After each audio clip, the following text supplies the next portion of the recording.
In Avignon this Thursday, lawyers for each of the co-defendants accused of raping Carys Pelicot are making their closing arguments. Now, most are expected to argue that their clients were manipulated by her husband, Dominique Pelicot, to rape his wife. For more, here's Carys Garland reporting from Avignon. These 50 co-defendants, with one more being tried in absentia.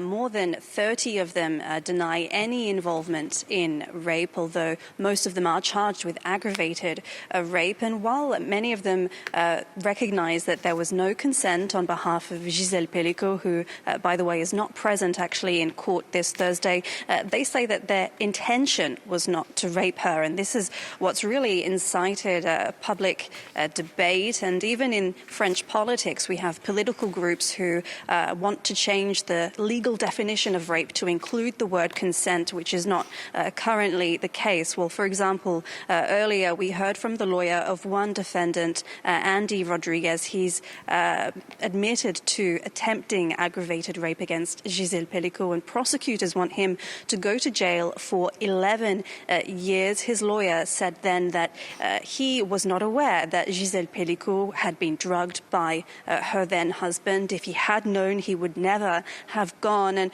she also leaned on one line of defense that is expected to figure among many of the defendants here, and that is that her client had been manipulated by Dominique Pelicot, and that her client was scared of him, and that was why he stayed that night at the Pelicot household. Well, she also said that Carys Pelicot was a victim of her ex-husband, Dominique Pelicot, but him alone. So lawyers really trying to pin the blame on this man who has orchestrated this whole affair. And she also added that the justice system, its job was to serve justice and not to educate our sons.